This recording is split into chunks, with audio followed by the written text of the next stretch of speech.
Now, let's tune in to Mia and Summaiya, who will be dissecting the philosophy of Lana Del Rey. Hi, I'm Mia. And I'm Summaiya. So, ever since Lana Del Rey's rise to fame, she's been criticized for her romanticization of abuse and glamorization of insanity. And although there's truth to both arguments, Lana's artistry cannot be entirely defined as an injustice to women or a horrible influence to young girls. Do we think Lana romanticizes abuse? Personally, I think she writes from the perspective of Persona, a character that transcends herself. But at a time when fans are obsessed with celebrity culture, it feels impossible to ask listeners to detach the artist from their music, the poet from their poems. We try to immerse ourselves completely into the lives of celebrities. We don't bother to consider how their poetry is not an exact reflection of themselves. Lana Del Rey's discography covers dark themes in a nostalgic cinematic fashion. Early albums in her discography present a persona of sorts, an anti-heroine rejoicing in her own pain and sadness, but later works are far more raw and autobiographical in nature. The lyrics featured in her early songs reflect a certain caricature. By comparing two songs, Off to the Races and California, one can see Del Rey's progression as a writer. Both tracks are excellent, but the former is told through the lens of a mentally ill, codependent young woman, and the latter indicates emotional maturity and acceptance. Lana isn't the first person to have ever written about abusive love, from a narrator that is so utterly blinded by their passion. Writers exploit this concept daily. It's literally my favorite type of poetry. The hysterical lover, the hopeless romantic that latches onto whatever smidge of optimism they have left. So what other themes does Lana cover in her work?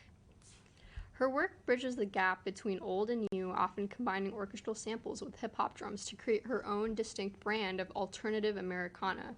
Del Rey is a uniquely American artist, no different than Bruce Springsteen. Her music criticizes and celebrates the prominent aspects of our culture, such as the pitfalls of capitalism, the glamour of Hollywood, all while wearing her own femininity like a badge. She crafts a cocktail blend of both nihilism and hedonism through an internal search for an American dream that doesn't actually exist. A walking contradiction of rugged romanticism, she stands out in an era where female pop musicians are indistinguishable from one another. She is both cynical and patriotic, and that's just what we need to keep us on our toes. I think Lana, like all great poets and artists, does not adapt herself to fit society's ideas of acceptable.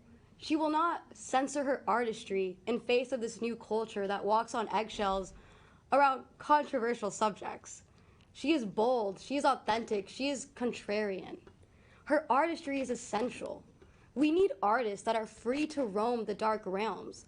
We need characters that maybe repulse us, terrify us, reflect us. So why is Lana Del Rey important to you?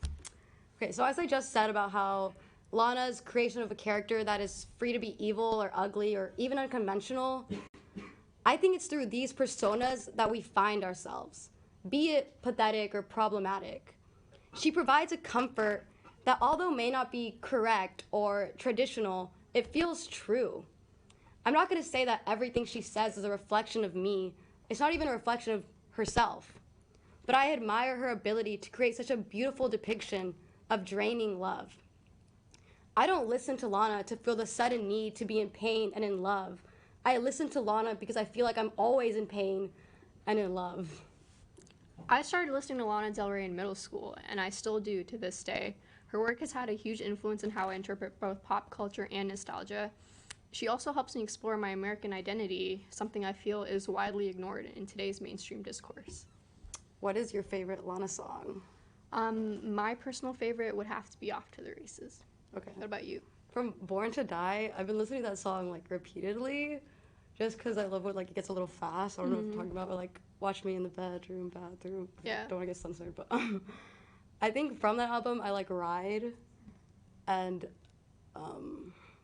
from her recent album I cannot stop listening to Black Bathing Suit. She's like, he said I was bad. Let me show you how bad girls do. I did not say that song just to say that on air, but that is my favorite song from that one. I also really like West Coast. It's a good track. That was really good. I love the transition in that song. I'm not sure we should. Well, I think Lana's character is someone that unfortunately I find reflection in, even though it is like gruesome and not very conventional, I guess I said earlier. Oh, how how would you describe Lana to other people?